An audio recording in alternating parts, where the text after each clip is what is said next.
200টা পান খরচ হলো, বাকি 300টা পান মোড়লের রানের তলাতে লুকা আছে, লাল কাপড়ে খড় লুকা আছে, সুপারি লুকা আছে, সবখানিকে এমনি করে বেঁধে টেঁধে লিয়া 2.5 কেজি বাতাসা লিয়া, জয়নাল গেলাম আমি এখন, তাহলে বিয়ে তো হয়ে গেল, ঠিকঠাক করে বিদায় করে দিও বিহাটাকে। মোড়লের ফিস হয়ে গেল। এর দ্বারা একটা কথা জিজ্ঞেস হলো কি, এই তোর তুই বলে জামাই কিনে নিয়েছিস 1.5 লাখ টাকা দিয়ে? যদি বলে হ্যাঁ, তো মোড়লের উচিত ছিল তোমার কি বিয়ে থেকে উঠে চলে যাওয়া, যে তোর হারামি বিয়েতে আমি থাকবো না। যারা আলিম, যারা বিয়েটা পড়ায়, বিয়ে পড়ে কতটি টাকা পাওয়া যাবে? একটা লাট্টু লুঙ্গির সমান টাকা দিবে, এর বেশি তো এই সমাজ দিবে না। তো যদি আপনি জানতে পারেন যে বিয়েতে লেনদেন হয়েছে হারামি টাকার, কোন প্রথা হয়েছে এখান করে, আপনাকে উঠে চলে আসতে হবে। তোর 500টা টাকাতে আমি জুতা মারি, রিজিকের মালিক আল্লাহ তাআলা, এ হারামি বিয়ে আমি পড়াবো না। তো করতে পারবেন? কে পারে? পারে না। মেয়ের বাপের বাড়িতে রাতের বেলায় মাগরিব থেকে শুরু করে ফজর পর্যন্ত গীত চলে, কোন সমাজের লোক নিষেধ করতে গেছে যে 6 সালের মা তোর গলা ফাটছে কেন? কেউ বলে? বলে না। ছেলেটাকে যে রাত 10টার পর থেকে যে ঘোড়ামলা করে মলবে, হলদি দিয়ে দিয়ে তো রাত 4টা পর্যন্ত ওর ঘোড়ামলাই চলবে, কে কে মলছে? গাঁর বেটি, যে বউ আছে, ভাসুর আছে, নন্দ আছে, দেওর আছে, খালাই দেবন, মামাই দেবন, ফুফাই দেবন, চাচা দেবন, ভাইরা বেটি, সালপা বেটি, যত আছে সবাই ঘুষো, সবাই ঘুষো। আচ্ছা রে মালাউন, তোর গায়ে একটা আজনাবি বেটা ছেলে আর আজনাবি মেয়ে ছেলে হাত দিতে পাবে? রাসূলুল্লাহ হাদিসে বলছেন, লান ইউতআনা ফি রাসি আহাদিকুম মাখিতান, তোমার মাথাতে 1 ইঞ্চির কাঁটা এমনি করে নিয়ে হাতুড়ি মেরে যদি কেউ ভরে দেয়, এটাও ভালো, কিন্তু তোমার হাতখানা যেন কোনো আজনবী মেয়ে ছেলের গায়ে, তার দেহে যেন না লাগে। এটা লাগতে গেলে তোমার ঈমান যাবে, আর চাঁদিতে কাঁটা যেতে গেলে তোমার জান যাবে। জান যাওয়া ভালো, কিন্তু ঈমান যাওয়া ভালো নয়। হাদিসকে বুড়ো আঙুল দেখাও না। খুব শখ লেগেছে হলুদ মাখার, তোমার মাকে বলো, তোমার খালাকে বলো, তোমার ফুফুকে বলো, তোমার বোনকে বলো, তোমার দাদিকে বলো, তোমার নানিকে বলো, যেগুলোকে তোমার বিয়ে করা জায়েজ নয়, তারা বলুক এটা আমার ভাতিজা হলো, এটা আমার বেটা হলো, এটা আমার বোন হলো, এটা আমার ভাই হলো, এই বলে তারা যদি তোমার গায়ে মার্জিত ভাবে এক একটু লাগিয়ে টাগিয়ে দেয়, তো সেটা আলাদা কথা। আর সাধারণ ভাবে এই নিয়ম চলবে। আর আপনি চালাবেন কার বাড়ির বিয়ে? ওই যে হাজি মোহাম্মদ রফাতুল্লাহ বিশ্বাসের বড় পোতার বিয়ে। শালা হাজি ওজি আর শ্বাসখানে ফের বিশ্বাস, তাও কি করেছো বিশ্বাসের তুমি নিঃশ্বাসকে বের করে দিয়ে? শরিয়তের যতটি জিনিস এখন বিয়ের নামে হচ্ছে আমাদের দেশে, আল্লাহ আপনার হেফাজত করে। সুন্নাতকে আপনি বুড়ো আঙুল দেখিয়েছেন একবারে, এই সামনে করে বুড়ো আঙুল, মানি না তোর সুন্নাত। এটা মুসলমানের বিয়ে, এই বিয়েতে বরকত নেই। অথচ আপনাকে আমি বলছি যে রাবিয়া বাসারি, রাবিয়া আলাইহিস সালামের বিয়ে হয়েছে, একটাও বরযাত্রী যায়নি। আল্লাহর কসম খেয়ে বলছি, মসজিদে এই দেখেন আলেমগণ আছেন, একটা বরযাত্রী যায়নি। একটা গার একটার ভেতরে ভরে দিয়ে হিলিয়ে হিলিয়ে ঝুঁকিয়ে ঝুঁকে হলারে ভরে রেখেছে। যতক্ষণ সে কাজ করছে ততক্ষণ তার মুখের ভেতরে জাহান্নামের ইন্ধন ভরা আছে।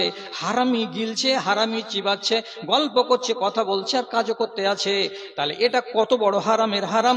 একই সঙ্গে তার শরীরের ভেতরে 4টা 5টা 6টা হারামি জিনিস দেখতে পাওয়া যাবে। তারপরে যদি দেখবেন তোর মাথাটা খুলতো রে, কাপড়টা দেখি, কাপড়টা যদি খুলে দেয় তো মাথায় দেখতে পাবেন উপর দিকে কাকাতুয়ার চুল ঝুটি লাগানো আছে, আর পিছন দিকে এই চুলগুলোকে বিয়াদি লাগানোর মতো করে কামিয়ে ছোট ছোট ঝিরিঝিরি করে রেখে দিয়েছে। এটা কোন ডিজাইন? তো এটা ডিজাইনের নাম হলো কুত্তা মার্কা ডিজাইন। কে করেছে? কতটি জিনিস তোমার শরীরে একই টাইমে 5-5টা হারামি খুব বেশি জিনিস তুমি বহন করে চলেছো। তোমার গাল ভরা দাবি, হ্যাঁ, কোন জায়গা থেকে 1000 টাকা দিয়ে দিলে মুলি সাহেব দোয়া করে দিন, দোয়া করে তোকে আমি আইল পার করতে পারবো? ইবনে উমরের হাদিসটা কত সত্য হে। ঠকবাস্তা গাঁ উজাড়, একটাও মুমিন খুঁজে পাওয়া যায় না। আর রাসূলুল্লাহর যুগে একটা মানুষ যদি পাপ করেছে তো কাঁপতে শুরু করেছে। বেশি লম্বা করে লাভ নেই, 12টা আপনার কাছে টাইম নিয়েছি, এতে হবে এটা কি 1.5 ঘন্টা আমার কথা বলা পুরা হয়ে যাবে। এদিকে লক্ষ্য রেখেছি আমি, আপনিও লক্ষ্য রাখেন। 12টা যেমনি বেজে যাবে আপনি ছেড়ে আমাকে চলে যাবেন। কি কথা বলছিলাম? তো আপনার দিল কাঁপে না, আর এক একজন সাহাবী যারা গত হয়ে গেছেন তাদের দিল কত করে কাঁপতো, তো তার একটা উদাহরণ দিতে গিয়ে বলছি। উকবা বিন আমির আল জুহানি এক সাহাবীর নাম। তিনি তার গোলামটাকে নিয়ে বাড়ি থেকে বেরিয়েছেন। তা হাঁটতে হাঁটতে হাঁটতে হাঁটতে চলে যাচ্ছেন। তো এখান দিয়ে যেতে যেতে যেতে যেতে আমাইপুর পর্যন্ত গেছে। ওই এলাকার লোকগুলোকে অতটা চিনেন না উনি। তো এদিক থেকে একটা লোক চলে আসছে। হাদিস বলছি, হায়াতুহু হায়াতু মুসলিমিন। লোকটার চেহারাগুলো দেখে, পোশাক আশাক দেখে মনে হচ্ছে একটা দিনদার মুসলমান। টুপি মাথা দিয়ে আছে, পাঞ্জাবি গায়ে দিয়ে আছে, চেহারাতে দাঁড়িয়ে আছে। তো চেহারাটা দেখে ইনি উকবা বিন মাবাদ আল জুহানি মনে মনে ভাবছেন কি, এতে একটা মুসলমান, একটা ইমানদার ছেলে চলে আসছে। তো দেখলেন, আহা কত সুন্দর চেহারা। তো কাছে যে ইনি সালাম দিবেন কি, লোকটা আগেই বলছে আসসালামু আলাইকুম ওয়া রাহমাতুল্লাহ। যেমন সালামটা দেওয়া, মন খুশি হয়ে, মনের খুশিতে উকবা বিন আমির তখন বলছেন কি, ওয়া আলাইকুম আসসালাম ওয়া রাহমাতুল্লাহি ওয়া বারাকাতুহু। একদম প্রাণ খুলে দুয়া দিয়ে দিলেন। এতটি হলো। দুয়াটা যখন দেওয়া হয়ে গেছে, দুজন ক্রস করে এদিকে চলে যাচ্ছে, ও ওদিকে চলে যাচ্ছে। তারপরে হঠাৎ করে চাকরটা বলছে, মালিক, একে যে দুয়া দিলেন, সালাম নিলেন, লোকটাকে চিনেন? না রে। হুয়া নাসারা নিয়ন। লোকটা হলো খ্রিস্টান, মুসলমান নয়। চেহারাটা মুমিনদের মতো, মুসলমানদের মতো, তার জন্য আপনি তাকে দুয়া দিলেন। সাথে সাথে উকবা বিন আমির চমকে গেলেন, দিয়ে বলছেন ইন্না লিল্লাহ। কোন কাজ হলো? রাসূলুল্লাহ বলেছেন সালাম যে দিবে তো তাকে পাল্টা জবাব দিতে হয়। তো আমি যে ওয়ালাইকুম আসসালাম বলার সাথে সাথে রাহমাতুল্লাহ মানে আল্লাহর রহমত তোমার উপরে বর্ষিত হোক এবং তোমার সংসারে বরকত হোক বলে দোয়া দিয়ে দিলাম, এটা তো মুমিনের জন্য দোয়া। তো আমি যে দিয়ে দিলাম বেদিন কাফেরকে, তো কি হবে এবার দুর্গতি আমার? আপনি তো বলতেন যে ধুর পালি তো পালি, যা করে খাগা, দিয়েছি তো দিয়েছি দুয়া তোকে, এ কথাটা বলে আমি তো কাটিয়ে দিতাম। কিন্তু যখন তাকে চাকর বলছে যে এই লোকটা নাসরানি, খ্রিস্টান, তখন হযরতে উকবা রাদিয়াল্লাহু তাআলা আনহু ফাতাবিআহু, এবার এদিকে হাঁটা বাদ দিয়ে এদিকে হাঁটতে লাগলেন। ধীরে ধীরে না হেঁটে খুব জোরে জোরে জোরে জোরে পা ফেলে হাঁটতে লাগলেন। আর শেষ পর্যন্ত লোকটাকে হাফ কিলোমিটার যাওয়ার পরে তাকে পেয়ে গেলেন। এবার যখন তাকে পেলেন, সামনে তার খাড়ো হলেন, হওয়ার পরে বলছেন হাযিহি দুআউলিল মুমিনিন। আপনার সালামের জবাব পাওয়ার পরে আমি যে দোয়াটা দিয়েছিলাম, এই দোয়াটা হলো মুমিনদের জন্য। সুতরাং আমার এই দোয়াটা তোমাকে দেওয়া ভুল হয়েছে, কেন যে তুমি মুমিন নাও, তুমি হলে বেদিন, তুমি হলো কাফের। তার জন্য আমি দোয়াটাকে ঘুরিয়ে নিলাম, আর তোমাকে যে দোয়া দিতে হবে সালামে, তো সেটাই তোমাকে দোয়া দিচ্ছি। কি বলে দিচ্ছি? বারাকাল্লাহু ফি মালিকা ওয়া আওলাদিকা ওয়া আতালাল্লাহু উমারাকা। আল্লাহ তোমার বয়সকে বাড়িয়ে দেয়, আল্লাহ তোমার সংসারে, তোমার ঘর গৃহস্থালিকে বাড়িয়ে দেয়, এবং তোমার ছেলেপিলেকে বাড়িয়ে দেয়। ছেলেপিলে বাড়িয়ে দেওয়ার, ধনমাল বাড়িয়ে দেওয়ার এবং আয়ুটাকে বাড়িয়ে দেওয়ার দোয়া দিলেন। আর আজ্ঞার দোয়াটাকে ঘুরিয়ে নিলেন। নেওয়ার পরে খুশি মনে হাঁটতে হাঁটতে চলে এসে নিজের চাকরকে বলছে, চাকর রে, ওকে দুনিয়ার দোয়া দিয়ে দিলাম যেটা ও পাবে, আর যেটা আমি দোয়া দিয়েছিলাম সেটা ঘুরিয়ে নিয়ে নিলাম আমার কাছে। এবার আল্লাহ আমাকে ধরবে না কেন যে আমি হাদিসের উল্টা করিনি, ভুলে গিয়ে করে দিয়েছিলাম। সে ভুলটাকে আমি সংশোধন করে নিলাম। ওকে ওর যেটা দোয়া, কাফেরকে দোয়া দেওয়া যাবে না যে রাহমাতুল্লাহি ওয়া বারাকাতুহু। কাফেরকে দোয়া দেন তোর ধন বেড়ে যাক, তোর মাল বেড়ে যাক, তোর বয়স বেড়ে যাক, এটা করা যাবে, কিন্তু এটা করা যাবে না। তাহলে আপনি চিন্তা করুন হাদিসটা কেন আপনাকে শোনালাম। একটা মুসলমান, একটা নেককার সাহাবী, তিনি দেখলেন যে আমার দ্বারাই ভুল হলো, এই আমলটা ভুল হলো, যদি এটা আমার জন্য কি হয়ে যায়, খেসারত দেওয়ার জন্য কারণ হয়ে দাঁড়িয়ে যায়, তো আমি তো বিপদে পড়বো। তাকে না, আমি এক্ষুনি এদের সংশোধন করে নিব। উনি দৌড়ে চলে গেলেন সংশোধন করার জন্য। আপনি কতটি ভুল করে রেখেছেন? সেই ভুলগুলোর সংশোধন কল্পে আপনি কোনো পদক্ষেপ করেছেন? আজ পর্যন্ত কেউ করেছে? আমরা কেউ করেছি? এখন পর্যন্ত কেউ করি না। সুন্নাতকে ভালোবাসা কথাটা তো উঠেই গেল দুনিয়া থেকে। এটা রসুলুল্লাহর ফরমান, এটা রসুলুল্লাহর সুন্নাত, এটাকে মানো তো লাভ হবে, এমন কথাগুলো মানুষেরা মানতেই আজকাল রাজি নয়। এটা হলো আধুনিক যুগের এটা অসুখ, মানে না। ভালো করে বুঝবেন। আল বারকাতু ফিন নিকাহে আইসারহু, যে বিবাহতে খরচা পানি আয়োজন হালকা হবে তাতে বরকত হবে। তো আপনি নিজে বলেন তো, আমাদের দেশে যতটি বিয়ে হচ্ছে কোরআন হাদিস অনুযায়ী 100টার ভেতরে আমার জ্ঞান বলছে 95টা বিয়ে হাদিস কোরআনের উল্টো হচ্ছে, আর 5টা বিয়ে আল্লাহ যাদেরকে তৌফিক দিয়েছে তাদের 5টা বিয়ে ঠিক হচ্ছে। আপনি বলবেন তাহলে 95টা বিয়ে হারাম? আমি হারাম বলিনি, আমি কি বলছি সুন্নতি বিয়ে। সুন্নতি বিয়ে হচ্ছে না, বিয়েটা জায়েজ। কেন জায়েজ? যদি ইজাব কবুল হয়, ইজাব কবুল যদি ঠিকঠাক করে হয়, সাক্ষী মজুদ থাকে, তাহলে বিয়েটা ঠিক। আর এইটাই ঠিক, বাদ বাকি বিয়ের কোনো অংশ ঠিক নয়। বউ দেখতে যাওয়াও ঠিক নয়, বায়না করতে যাওয়াও ঠিক নয়, দিন ধরতে যাওয়াও ঠিক নয়, এদিকের 5টা ওইদিকের 5টা 10 জন মিলে বাজার করতে যাওয়াও ঠিক নয়, ছেলেটাকে আপনাকে 20,000 টাকার কাপড় দিতে হবে এটাও ঠিক নয়, মেয়েটাকে যদি ওরা 40,000 টাকার সামান দেয়, ওদের ইচ্ছা, ওরা বউকে যা দিবে তা দিতেই পারে, মেয়ের বাবা কিচ্ছু বলতে পাবে না, চাইতে পাবে না। আবার দিন ধরতে যাবে এটাও ঠিক নয়, 200 জন বরযাত্রী যাবে এটাও ঠিক নয়, বরযাত্রী সব দিকে খেতে দিতে হবে এটাও ঠিক নয়, বরযাত্রীর পরের দিন মেয়ের বাবারা আসবে এখানে এটাও ঠিক নয়, আবার এরা বউ আনতে যাবে সেদিন যাবে 10 থেকে 15টা, এটাও ঠিক নয়।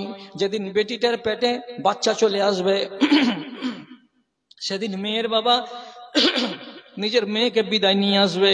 বিদায় নিতে গেলে রেওয়াজ কি আছে? আধমন বড় বড় কাতলের মাছ দিতে হবে, খাসির মাংস দিতে হবে, রসগোল্লা দিতে হবে 1 টিন, দেওয়ার পরে খেয়ে দিয়ে ওইখান থেকে বেটিকে বিদায় করে নিয়ে আসতে হবে। শ্বশুরের বাড়ি থেকে বেটিকে নিজের বাড়িতে বাচ্চা হওয়ার জন্য আনা, এটাও শরীয়ত সম্মত নয়। তার বাড়ি থেকে আনতে গেলে রসগোল্লার হাঁড়ি দিতে হবে আর মাছের টুকরা দিতে হবে, এটাও শরীয়ত সম্মত নয়। কোনটা শরীয়ত? 500 পান এনেছ, 400 ইঞ্চি, হ্যাঁ জামাত বড়। কতটি বাতাস এনেছ? 8 কেজি, হ্যাঁ 15 কেজি বাতাসা লাগতো। কে খাবে? 2 খান করে বাতাসা, 100টা লোকের ভিতরে 400 খান বাতাসা, 5 কেজি ওড়ালো না, বাকি বাতাসাটা কি হবে? 200টা পান গেল। আরে আনা তো পরের কথা, যে আনা যায় না না যায়, 200টা পান খরচ হলো, বাকি 300টা পান মোড়লের রানের তলাতে লুকা আছে লাল কাপড়ে। খড় লুকা আছে, সুপারি লুকা আছে, সবখানিকে এমনি করে বেঁধে টেঁধে লিয়া 2.5 কেজি বাতাসা লিয়া, জয়নাল গেলাম আমি এখন, তাহলে বিয়ে তো হয়ে গেল, ঠিকঠাক করে বিদায় করে দিও বিহাটাকে, মোড়লের ফিস হয়ে গেল। এর দ্বারা একটা কথা জিজ্ঞেস হলো কি, এই তোর তুই বলে জামাই কিনে নিয়েছিস 1.5 লাখ টাকা দিয়ে? যদি বলে হ্যাঁ, তো মোড়লের উচিত ছিল তোমার কি বিয়ে থেকে উঠে চলে যাওয়া, যে তোর হারামি বিয়েতে আমি থাকবো না। যারা আলিম, যারা বিয়েটা পড়ায়, বিয়ে পড়ে কতটি টাকা পাওয়া যাবে? একটা লাট্টু লুঙ্গির সমান টাকা দিবে, এর বেশি তো এই সমাজ দিবে না। তো যদি আপনি জানতে পারেন যে বিয়েতে লেনদেন হয়েছে হারামি টাকার, কোন প্রথা হয়েছে এখান করে, আপনাকে উঠে চলে আসতে হবে। তোর 500টা টাকাতে আমি জুতা মারি, রিজিকের মালিক আল্লাহ তাআলা, এ হারামি বিয়ে আমি পড়াবো না। তো করতে পারবেন? কে পারে? পারে না। মেয়ের বাপের বাড়িতে রাতের বেলায় মাগরিব থেকে শুরু করে ফজর পর্যন্ত গীত চলে, কোন সমাজের লোক নিষেধ করতে গেছে যে 6 সালের মা তোর গলা ফাটছে কেন? কেউ বলে? বলে না। ছেলেটাকে যে রাত 10টার পর থেকে যে ঘোড়ামলা করে মলবে হলদি দিয়ে দিয়ে তো রাত 4টে পর্যন্ত ওর ঘোড়ামলাই চলবে, কে কে বলছে? গাঁর বেটি যে বউ আছে, ভাসুর আছে, নন্দ আছে, দেওর আছে, খালাতো বোন, মামাতো বোন, ফুফাতো বোন, চাচাতো বোন, ভাইরা বেটি, সালপো বেটি যত আছে সবাই ঘুষো, সবাই ঘুষো। আচ্ছা আরে মালাউন, তোর গায়ে একটা আজনাবী বেটা ছেলে আর আজনাবী মেয়ে ছেলে হাত দিতে পাবে? রাসূলুল্লাহ হাদিসে বলছেন, লান ইউতআনা ফি রাসি আহাদিকুম মাখিকান, তোমার মাথাতে 1 ইঞ্চির কাঁটা এমনি করে নিয়ে হাতুড়ি মেরে যদি কেউ ভরে দেয় এটাও ভালো, কিন্তু তোমার হাতখানা যেন কোনো আজনবী মেয়ে ছেলের গায়ে, তার দেহে যেন না লাগে। এটা লাগতে গেলে তোমার ঈমান যাবে, আর চাঁদিতে কাঁটা যেতে গেলে তোমার জান যাবে। জান যাওয়া ভালো, কিন্তু ঈমান যাওয়া ভালো নয়। হাদিসকে বুড়ো আঙুল দেখাও না। খুব শখ লেগেছে হলুদ মাখার, তোমার মাকে বলো, তোমার খালাকে বলো, তোমার ফুফুকে বলো, তোমার বোনকে বলো, তোমার দাদিকে বলো, তোমার নানিকে বলো, যেগুলোকে তোমার বিয়ে করা জায়েজ নয়। তারা বলুক এটা আমার ভাতিজা হলো, এটা আমার বেটা হলো, এটা আমার বোন হলো, এটা এটা আমার ভাই হলো, এই বলে তারা যদি তোমার গায়ে মার্জিত ভাবে এক একটু লাগিয়ে টাগিয়ে দেয়, তো সেটা আলাদা কথা। আর সাধারণ ভাবে এই নিয়ম চলবে।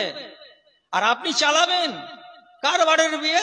ওই যে হাজি মোহাম্মদ রফাতুল্লাহ বিশ্বাসের বড় পোতার বিয়ে। শালা হাজি ওজি আর শ্বাস খানে ফের বিশ্বাস, তাও কি করেছো বিশ্বাসের তুমি নিঃশ্বাসকে বের করে দিয়ে? শরিয়তের যতটি জিনিস এখন বিয়ের নামে হচ্ছে আমাদের দেশে, আল্লাহ আপনার হেফাজত করে। সুন্নাতকে আপনি বুড়ো আঙুল দেখিয়েছেন একবারে, এই সামনে করে বুড়ো আঙুল, মানি না তোর সুন্নাত। এটা মুসলমানের বিয়ে, এই বিয়েতে বরকত নেই। অথচ আপনাকে আমি বলছি যে রাবিয়া বাসারি, রাবিয়া আল আসলামীর বিয়ে হয়েছে, একটাও বরযাত্রী যায়নি। আল্লাহর কসম খেয়ে বলছি, মসজিদে এই দেখেন আলেমগণ আছেন, একটা বরযাত্রী যায়নি। রাসূলুল্লাহর এক সাহাবীর বিয়ে হলো মসজিদে নববীতে, যতটি লোক মজলিসে ছিল, আর বরযাত্রী মানেন তবুও আর না মানেন তবুও, বিনা কিছুতে আলোচনাতে হাট বাজারে ওইখানেই রাসূলুল্লাহ বিয়ে পড়িয়ে দিলেন। কিসের বিনিময়ে? তো হাদিস বলছে জাওয়াজতুকা বিমা মাআকা মিনাল কোরআন। রাসূলুল্লাহ প্রথমে বললেন একটা লোহার আংটি বাড়ি থেকে আনো, এই মেয়ের ছেলেটিকে মোহরানা দিব।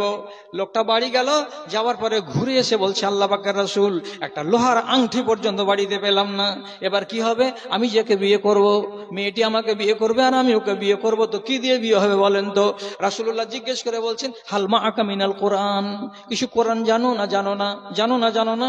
তখন লোকটা বলছে অমুক সূরা গোটাই জানি, অমুক সূরা গোটাই জানি, অমুক সূরা গোটাই জানি।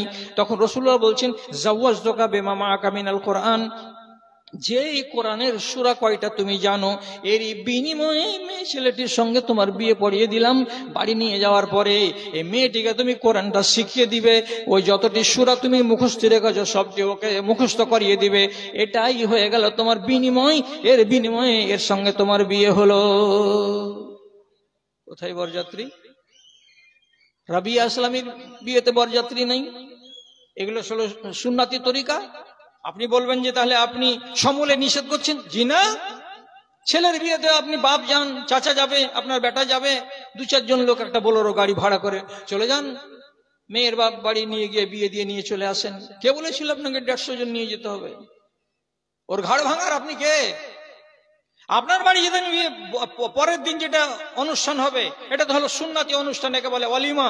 আপনি নাম দিয়েছেন সাইনবোর্ডে গেটে বউ ভাত। বউ ভাত কোনোদিন হয়?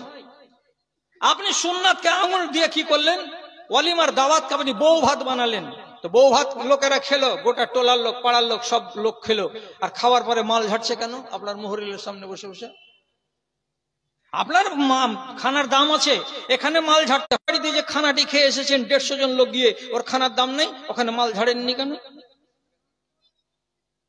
এগুলো হলো মুসলমানদের বানাওয়াটি শরিয়ত। এরা সুন্নাতের পাত্তা করে না। কথা বাড়াবো না, রাত বেশি হয়ে যাচ্ছে। একটু কাজ আমাকে সভাপতি সাহেব আবার বলেও দিয়েছেন শেষখানে। একটা কথা বলি, আর বলার পরে আমি সমাপ্তির দিকে টেনে নিয়ে যাই।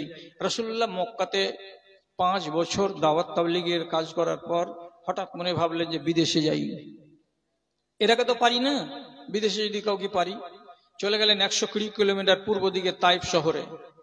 তাইফ শহরে গিয়ে তাইফের একটা নাম করা বংশ, তার নাম হলো সাকিফ। 3 ভাইকে ডাকলেন। ডাকার পরে ওদের বৈঠকখানাতে বসলেন। বসার পরে বলছেন আপনাদের সামনে একটা কথা বলবো। কি? বাড়ি কোথায় আপনার? যে আমার বাড়ি তো মক্কা। তো কি বলবেন? তখন তিনি বলছেন, সোজা সোজা কথা তিনি বলছেন, আমি হলাম একজন নবী, আমি আপনাদেরকে দ্বীনে ইসলামের দিকে ডাকছি। এগুলো ছেড়ে দেন, এগুলো মাটির খোদার পূজা করা, এগুলো বাদ দিয়ে দিতে হবে, নাহলে আপনার আখিরাত ভালো হবে না। বড় ভাইয়ের নাম আব্দে আলিল। ও তখন এমন রাগ হলো, এমনি করে লাল লাল চোখ করে তাকিয়ে বলছে যে তুমি আল্লাহ পাকের নবী হলে? তুমি? বলে দিয়ে বলছে, তুমি যদি আল্লাহর নবী হও তাহলে আমি কালকে কাবা যাব, আর কাবা যাওয়ার পরে কাবার গিলাফকে কেটে টুকরা টুকরা করে দিব। হ্যাঁ, কাবার কোন দোষ হলো? এই দোষ হলো যে কাবার মালিক তো তোমাকে নবী বানাচ্ছে, তো তোমার মতন লোক কি করে নবী হবে? এটা বিশ্বাস যেমন করা যাবে না, ঠিক ওই রকমই কাবার গিলাফকেও কাটা যাবে না। আর তুমি যদি নবী হয়ে থাকো তাহলে কাবার গিলাফকে কেটে কেটে টুকরা টুকরা করে দেবো। আর এক ভাইকে বলছে, আপনি কি বলছেন? তখন বলছে, তুমি যদি নবী হও তো তোমার থেকে দূরে থাকা ভালো, আর তুমি যদি না হও তো তোমার সাথে বকওয়াস করে লাভ কি আছে? ছোট জনকে বলছে, আপনি কি বলছেন? যে বড় ভাই কথা বললো না, ছোট ভাই মেজ ভাই যেটা কথা বললো সে কথাটা বলছে আমিও। এইগুলো বহাস করে কোনো লাভ নেই, তোমাকে নবী বলে মানি না, চলো এখান থেকে গেট আউট হয়ে যাও। তিনজনই অস্বীকার করে দিল। যখন তিনজনের পক্ষ থেকে অস্বীকৃতি পেলেন নবীজি, তখন তিনি শুধু একটা আরজি জানালেন, তোমরা আমাকে মানলে না তো এই কথাটা বাইরে কাউকে বলিও না, আমি অন্য বাড়ি যাব, কাউকে যদি বুঝাতে পারি। কিন্তু এরা তিনজন করলো কি, এই কথাটা হাল্লা করে দিল, ও তায়েফের লোকেরা, মক্কা থেকে একটা মজনুন এসেছে, নিজেকে নবী বলছে, খবরদার এর চক্করে তোমরা কেউ পড়িও না। শেষে নবীজি যেখানে যাই হেত হুত, যেখানে যাই হেত হুত। শেষের বেলায় যার নাম আব্দে ইয়ালিল, মাথায় রাখবেন নামটা, আব্দে ইয়ালিল, যে কাবার গিলাফ ছিঁড়ে দিতে চেয়েছিল, এ তখন 10 থেকে 15 জন নওজওয়ানকে ফিট করলো, ছোট ছোট বয়সের কিশোর বয়সের বাচ্চাগুলোকে ঠিক করলো। আর করার পরে বলল, এই বাড়িটাতে মক্কার একটা লোক আছে, ওর সঙ্গে একটা ওর চাকর আছে, ওর সঙ্গে একটা ওর গোলাম আছে, এরা দুজন যখন এখান থেকে বের হবে তখন তোমরা কোনো কথা জিজ্ঞাসা না করে পাথর মারতে শুরু করে দাও। যেদিকে পালাবে সেদিকে পাথর মারবে, তেড়ে যাবে পাথর মারবে, তেড়ে যাবে পাথর মারতে থাকবে, ওকে একবারে টাউন থেকে বাইরে বের করে দাও। যেমনি বের হলো, আব্দে ইয়ালিল নিজে প্রথমে একটা পাথর নিয়ে নবীজির দিকে চালিয়ে দিল এমনি করে। আর যেমন চালিয়ে দেওয়া বড় নেতা, সাথে সাথে ছোটরা চালাতে লাগলো। রাসূলুল্লাহ পালাতে লাগলেন, জোরে জোরে হাঁটতে লাগলেন, মাথার উপরে পাথর পড়ে, ঘাড়ের উপরে পাথর পড়ে। সাথে আছেন এই চাকরটা, চাকর মাঝে মাঝে চেষ্টা করে যে রসুলকে যেন পাথর না লাগে, কিন্তু কি দিয়ে বাঁচাবেন, বাঁচাবার কোনো জিনিস নাই। 3 কিলোমিটার আনুমানিক রাস্তা পালাতে পালাতে পালাতে পালাতে একটা বাগানে গিয়ে বসলেন। বাগানটার মালিক হচ্ছে মক্কার লোক। বাগানের মালিকেরা দূর থেকে দেখছে যে তাড়া করছে, পিটাচ্ছে লোকটাকে, তো বাগানের এক কোণাতে গিয়ে বসলো বিধ্বস্ত হয়ে। এবং হাদিসে কি আছে, জারাবুহ জারবান হাত্তা আদমাউহু, এত করে তারা মেরেছিল যে তার গা দিয়ে রক্ত ঝরিয়ে দিয়েছিল। রাহমাতুল্লিল আলামিন নবী মুহাম্মাদের, তিনি ওই রকম রক্তাক্ত অবস্থাতে বাগানে বসেছেন। আর এমন সময় দুঃখের কথা আল্লাহ তাআলাকে বলছেন, মনে মনে মনে মনে বিড়বিড় করে বলছেন, পরওয়ারদিগার, এ কোন জাতির কাছে এলাম যারা নবীকে চিনল না, মেরে লাট করে দিল। কথাগুলো বলতে বলতে এমন সময় একটা লোক এতটি আঙ্গুরকে একটা বাসনে করে নিয়ে এসে তার সামনে রেখে দিয়ে বলছে, হে আরবি, মক্কার লোক তোমাকে মেরেছে, তুমি বিধ্বস্ত হয়ে গেছো, তোমার অনেক রক্ত ঝরে গেল, তোমার অনেক ক্ষতি হয়েছে, তোমার পেটে জ্বালা আছে, এই আঙ্গুর কয়টাকে খাও, খেলে শক্তি হবে, দুঃখগুলো ভুলে যাবে, অনেকটা কথাগুলো পচতে লাগবে, আঙ্গুরটি খেয়ে নাও। রাসূল তাকাচ্ছেন, এই শহরে দুই মেজাজের লোক, এখানে নিদয় লোকও আছে আর দয়াবানও লোক আছে, এরা মেরে রক্তাক্ত করলো, আর আবার খাবার দিচ্ছে আঙ্গুর। সব কথার শেষ কথা, খাই আঙ্গুর কটা। আঙ্গুর কটা যখন এমনি করে খাবার জন্য প্লেটেতে রাখা আছে, একটা রাসূলুল্লাহ আঙ্গুরকে এমনি করে ছিঁড়লেন, আর ছিঁড়ার পরে তখন বলছেন বিসমিল্লাহ,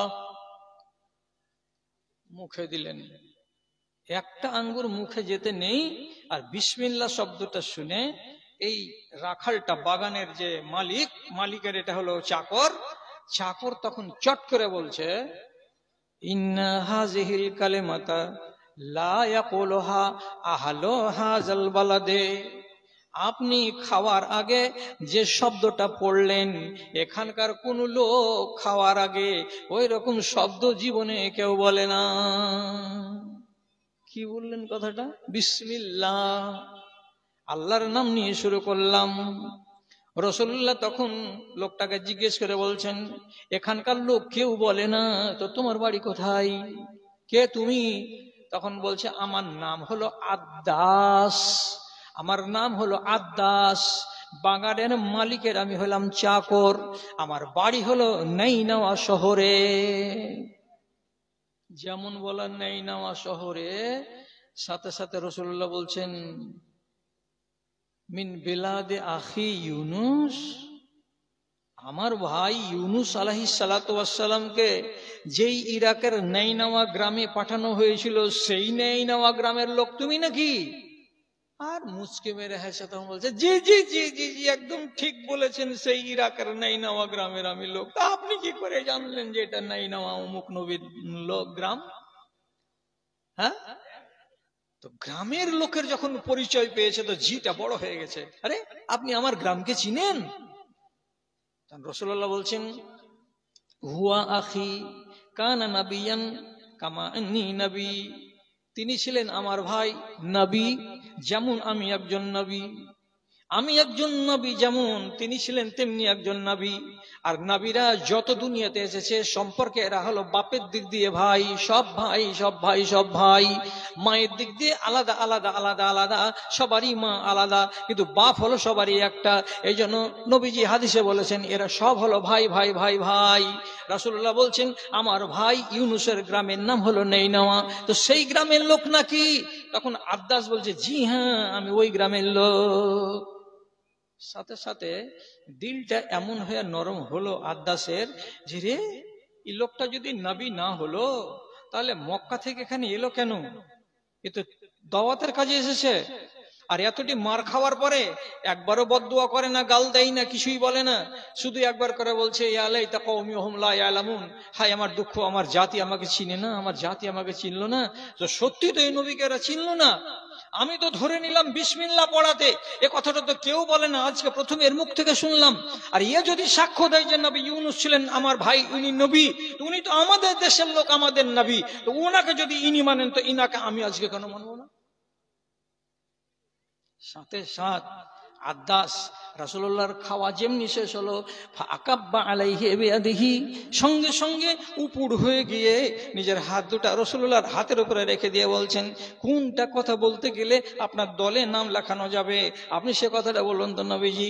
রাসূলুল্লাহ বললেন, কিচ্ছু নয়, শুধু বলো আশহাদু আল্লা ইলাহা ইল্লাল্লাহু ওয়া আশহাদু আন্না মুহাম্মাদান আবদুহু ওয়া রাসূলুহু, এই কথাটা বলে নাও, তুমি আমার দলে চলে আসবে, তোমার দুনিয়াটাও কামিয়াব হবে, তোমার আখিরাতটাও বেঁচে যাবে। সাথে সাথে বাগানের ভেতরে আদ্দাস নামের এক চাকরটা নবীজির কলমা পড়ে নিয়ে দ্বীন ইসলামের ভেতরে চলে এলো। আল্লাহ পাকের নবী বললেন, মাওলা রে, আমার গায়ের রক্ত যতটা ঝরেছে তার অর্ধেকের বেশি পয়সা আমার উসুল হয়ে গেল। খাতা খুলে গেছে, আমার খাতা খুলে গেছে ঈমান আনার লোকেদের। কিসের দৌলতে হয়েছিল? গোড়াখানে খেয়াল করেছেন? এটা বিসমিল্লাহর দৌলতে। বিসমিল্লাহটা কি? সুন্নাত। কখন? খানা খাওয়ার আগে।